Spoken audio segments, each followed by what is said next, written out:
Prije svega čestitke organizatorima na ovako krasnom eventu i zahvaljujem na pozivu. Odmah jedan ispravak netočnog navoda koji se vrlo često događa i profesionalcima: Hrvatske ceste, ne autoceste, ali o tome uskoro. Drago mi je da smo došli do ovog dijela koji se bavi javnim investitorima. Sve prethodne prezentacije i paneli su dosta u stvari bili vezani za iskustva privatnih investitora, ali kao što je na prethodnom panelu rečeno, upravo javni investitori, posebno u veliku infrastrukturu, su jedan ozbiljan zamašnjak koji pokreće industriju, prije svega našu građevinsku industriju, a tehnologija kao sastavni dio cijele naše priče je vrlo važan integralni dio i biti će s time sve više i više. Upravo zbog toga je odgovornost javnih investitora da podignu svoju razinu kompetencije na jedan nivo koji u stvari omogućuje svim ostalim dionicima da prate te inicijative i da se svi skupa, prije svega kao društvo, razvijamo. Moje ime je Marko Šimac, šef sam odjela za gospodarenje cestovnom infrastrukturom u Hrvatskim cestama. U sektoru razvoja, što je bitno napomenuti, otišli smo jedan korak dalje u transformaciji i ozbiljno razmišljamo o održivom razvoju, o nekakvim zelenim digitalnim šemama koje se u stvari javljaju, tako da evo pokušat ću vam u kratkom vremenu prikazati nekoliko naših uspješnih priča, nadam se uspješnih, i sasvim sam siguran da su neki od vas upravo dionici tih naših inicijativa. Uvodno mislim da je puno toga rečeno danas, ali iz perspektive javnog investitora mi se nismo bavili toliko alatima, softverima. Mi smo puno više bili orijentirani čišćenju analognih procesa koji su spori, neefikasni, tromi, upravo s ciljem da naši projekti postanu efikasni. Znate sami koliko evropskih sredstava je dostupno javnim investitorima i ako su oni agilni, brzi i brže akceptiraju te tehnologije, sasvim sigurno je uspjeh takvih projekata puno veći.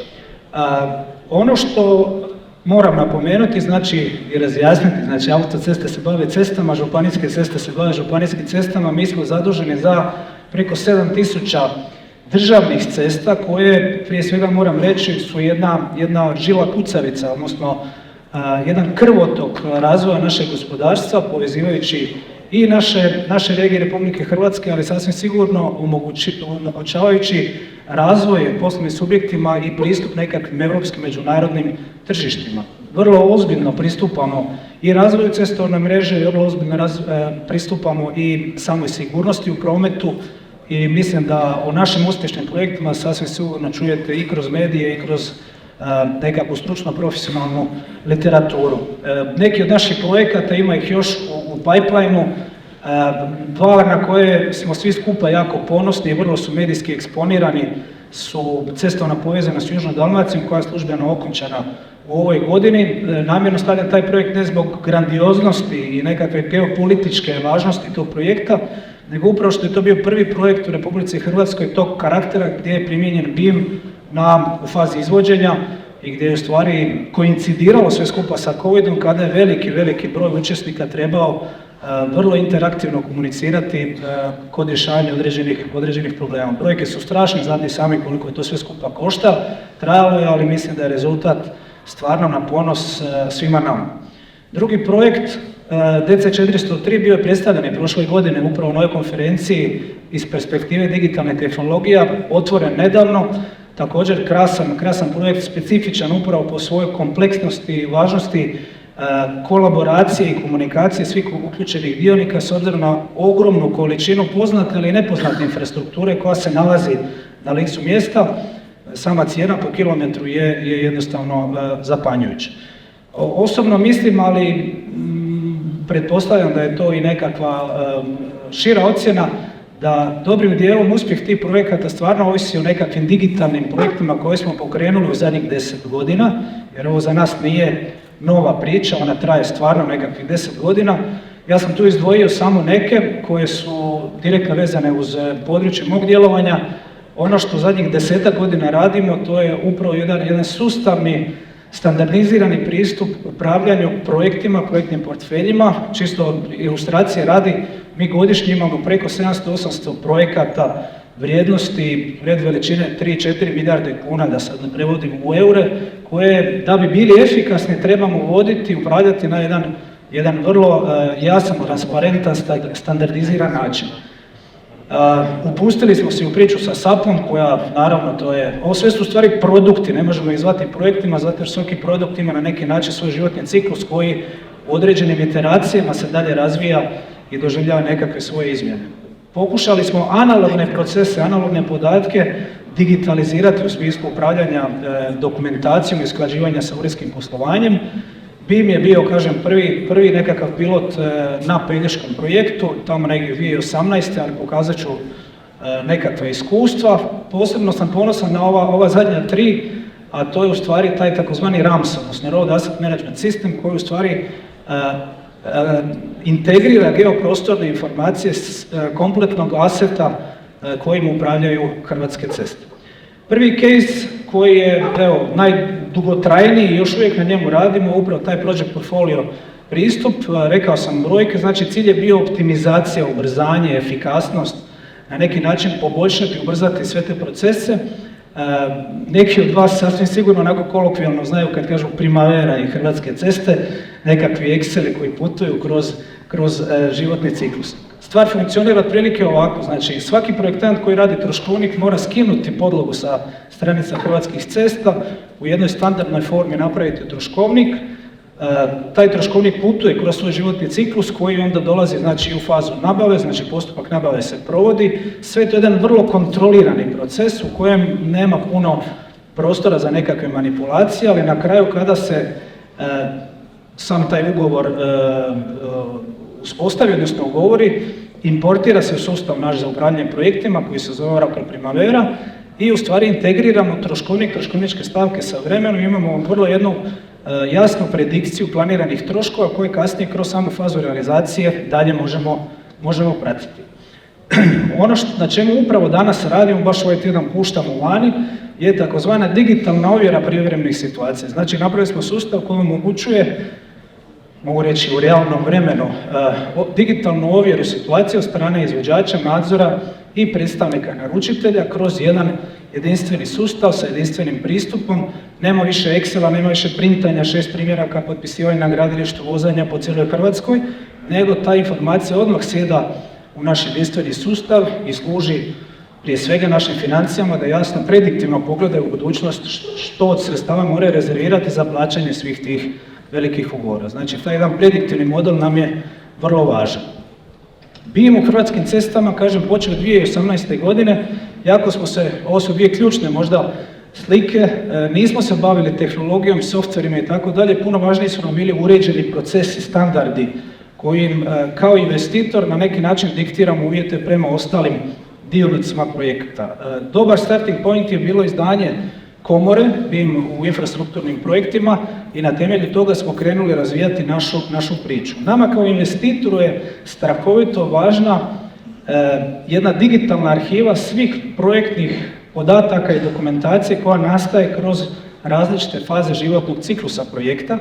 Prije smo imali i CD-ove, DVD-ove, registratore, nacrte u arhivama i tako dalje, sad vi praktički kroz cijeli životni ciklus možete objediniti konkretnu projektnu dokumentaciju, predavati je daljnjim ugovarateljima, na kraju fazi održavanja, eksploatacije, dalje upotpunjavati, dopunjavati te informacije. Na toj Autodesk Construction Cloud platformi je uspostavljen ISO standard same strukture foldera kojeg se koliko toliko pridržavamo s obzirom na veliki broj projekata, govorimo oko 200 projekata, preko 300, 400, 500 učesnika koji se izmjenjuju na tim projektima, ali pokušavamo sustavno pratiti upravo taj jedan hodogram. Naša dokumentacija je lijepo strukturirana, brzo pričam jer imam puno toga za ispričati 15 minuta, ali daću sve od sebe i otvoren sam kasnije za komentare.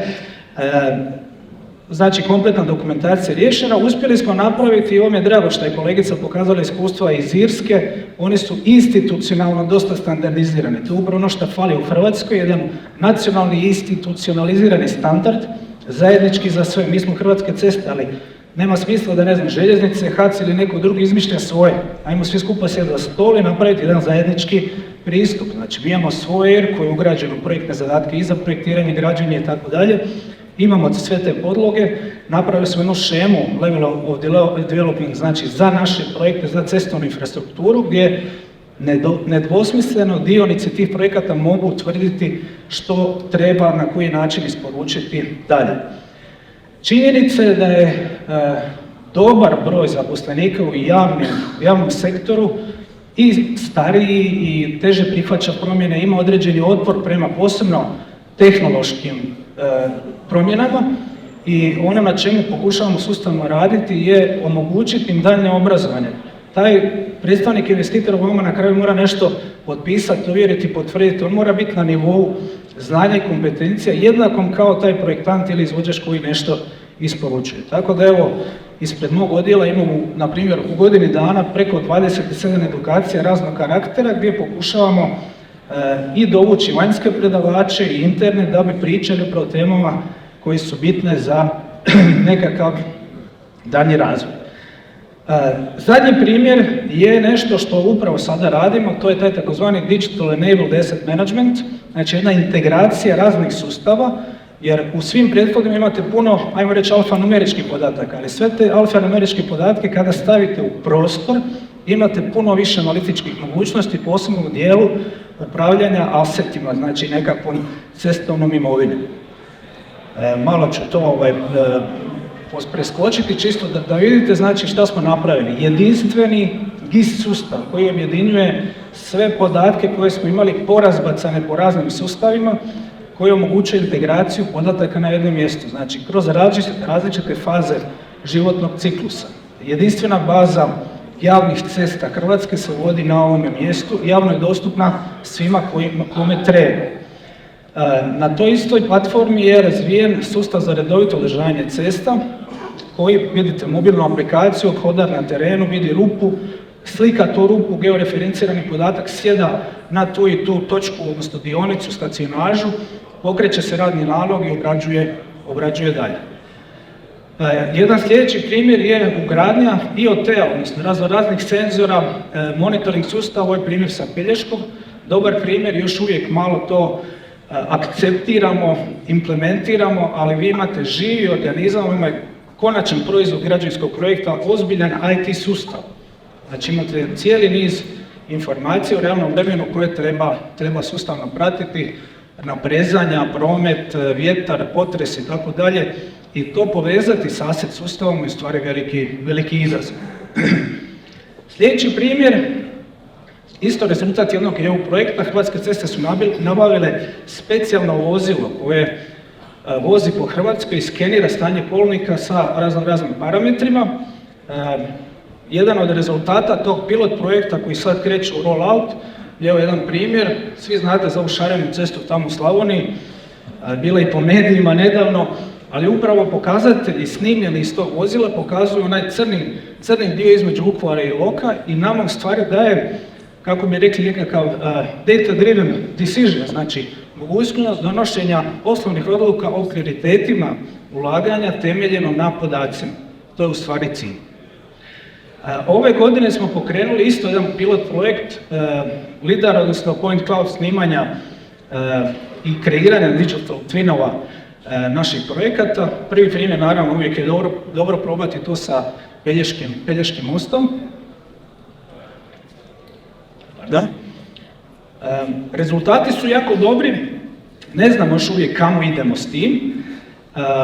Bili smo u Danskoj, pogledali kako oni to rade, oni su već došli do faze upotrebe umjetne inteligencije gdje uspoređujete stanje od prije 2 godine pa sada, pa za 2 godine, znači vide se nekakvi trendovi promjene na betonu, čeliku i tako dalje. Ali imamo jednu lijepu evolucijsku priču od BIM modela napravljenog u fazi izgradnje, 4D modela koji smo napravili tada, imamo LIDAR snimku sa geometrijom i raznim pokazateljima, a iz potpune 3D fotogrametrijske snimke koju smo napravili imamo, sad se bavimo tim i veliki izazov, moram priznati, stičanjem jedan 3D fotogrametrijski model koji će nam dati mogućnost vidjeti svaku pukotinu, svaki komad hrđe, alge i tako dalje, bilo kakav defekt na objektu. Prije svega je važno zabilježiti nulto stanje, jer obaveznim glavnim pregledima mostova za 3, 4, 5 godina imate trend, imate nekakvu podlogu za donošenje određenih odluka. Da zaključim, to je zadnja stvar kojom se sada bavimo, BI. Znači, ideja nam je doći do faze talk to your data. Imamo cijeli niz raznih sustava koji imaju razne podatke i informacije. Znači sve to integrirati na jedno mjesto, izbjeći redundantne procese unošenja i donošenje brzih poslovnih odluka je u stvari nekakav konačni cilj. Tako da evo, iz perspektive javnog investitora u 15 minuta, ako sam uspio prenijeti nekakve inicijative i napore koje radimo, ima ih jako puno, prije svega informatički, tehnološki gledano, razbiti silos, znači omogućiti raznim izvorima informacija da između sebe komuniciraju, tu fragmentiranost razbiti, znači jednostavno integrirati sve podatke i procese na jedno mjesto. Naš zaključak na kraju su ljudi. Znači, na stranu tehnologije i implementacija softvera zbog rješenja problema često bude još veći problem. Ali ako dovedete ljude i procese na jedan nivo služnosti, odnosno kvalitete, vi sasvim sigurno možete imati bitno bolji rezultat. I evo, nadam se da kao Hrvatske ceste, kao jedan predvodnik u javnom sektoru ovih stvari ćemo pomoći i drugima, uvijek smo otvoreni za kontakt i za razmjenu iskustava i svakako ćemo se odazvati svaki put i na ovakve događaje. Hvala CDI-u na pozivu. Hvala vam.